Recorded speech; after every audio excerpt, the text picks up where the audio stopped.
Bismillahirrahmanirrahim. Dalam seminar teknologi multimedia di Pusat Pengajian Teknologi UUM 23 Julai 2019, Profesor Dr. Zulaikha Jamaluddin menegaskan kajian membuktikan ketagihan internet adalah 4 kali ganda lebih berbahaya daripada dadah durjana. Ini kerana internet membawa kerosakan kepada otak manusia setaraf kokain.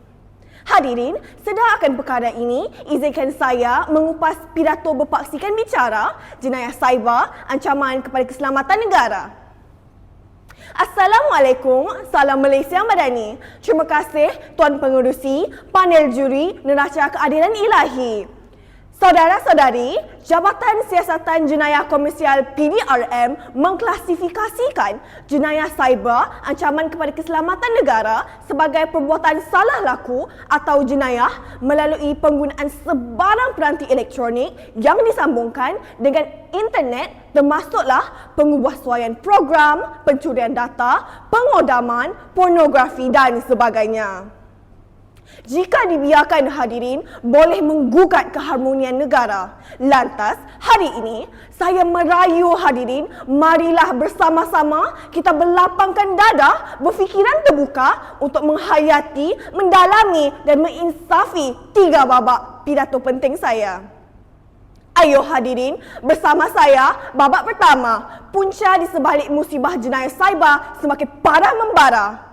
Hadirin, sikap ambil mudah menyebabkan ramai yang rebah. Menurut Forum Kandungan Komunikasi Multimedia Malaysia, hingga Oktober 2021, 357 aduan telah diterima dan hampir 88% aduan berkenaan melibatkan penyalahgunaan isi kandungan internet berbanding perkhidmatan yang ditawarkan.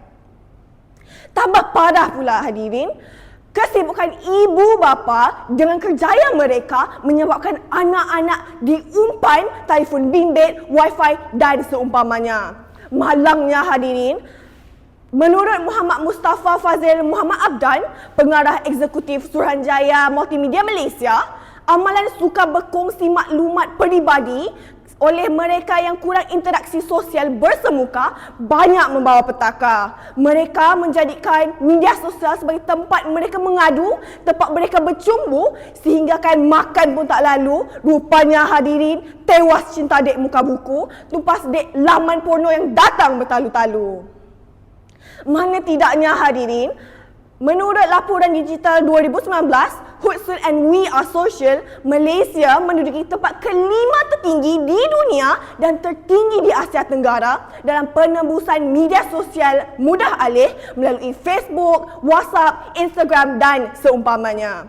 Menurut Naib Pengerusi Kanan Yayasan Pencegahan Jenayah, Tan Sri Lee Lam Tai, inilah bukti generasi milenium hari ini sangat celik IT tetapi kurangnya kesedaran tentang bahayanya jenayah cyber.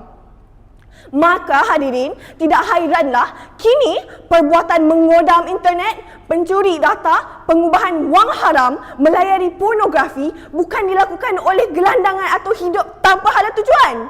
Sebaliknya, mereka yang dianugerahkan akal dan kebijaksanaan, dan inilah antara punca jenayah cyber semakin parah membara.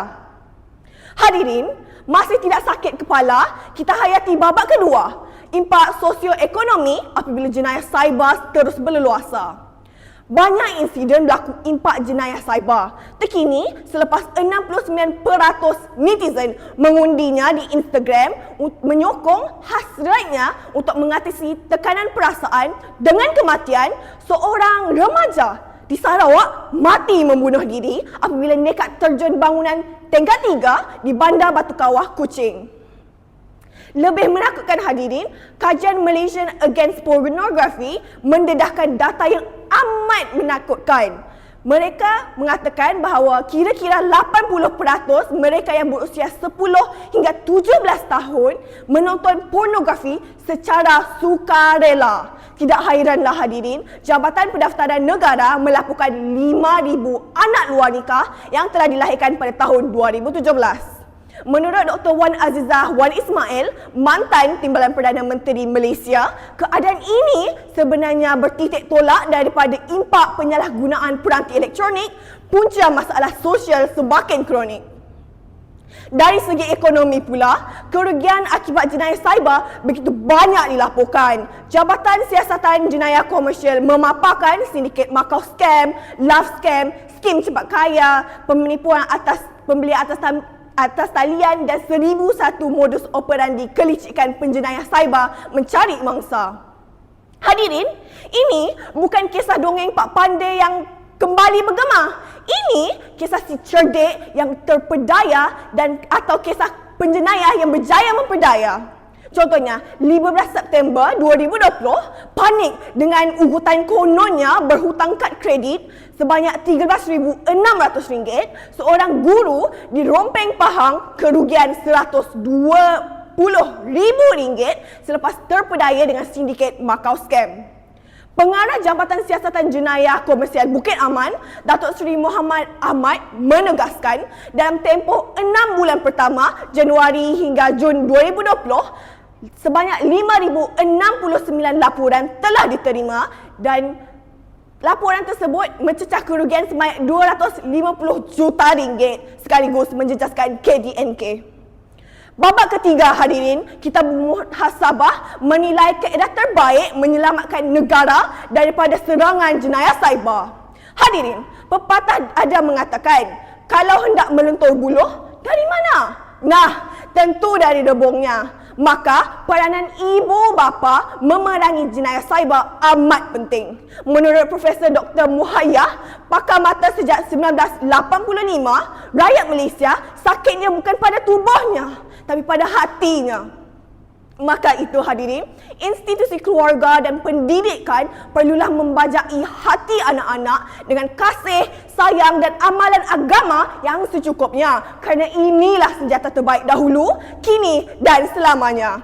Ini kerana doktor tersalah suntik, mungkin seorang dua yang akan mati. Tapi kalau anak-anak kurang didik, rosak satu generasi.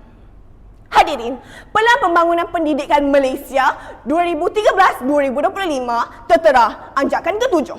Melahirkan generasi celik IT, tidak menyalahgunakan teknologi maklumat sekaligus menyekat penjuburan jenayah cyber.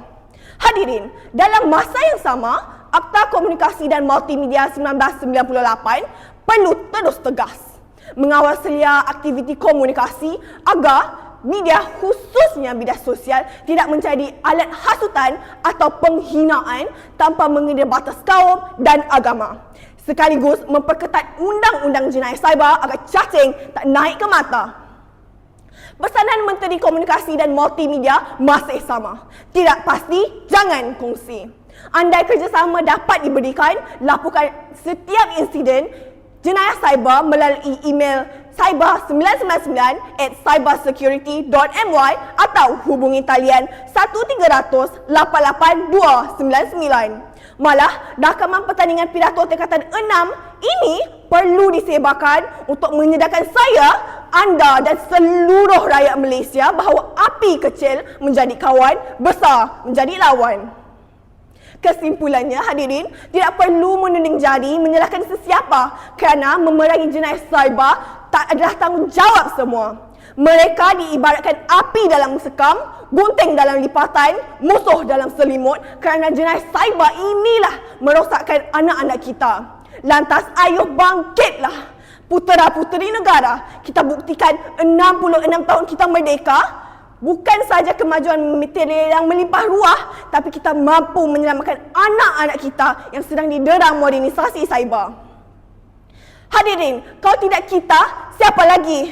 Kalau tidak hari ini, bila lagi? Kalau tidak di sini, di mana lagi? Saya pulangkan kepada anda untuk berfikir kerana percayalah, tanpa persediaan sempurna, jenayah cyber bukan sekadar ancaman kepada keselamatan negara. Malah, ia boleh membunuh tamadun yang tercinta. Sekian, terima kasih.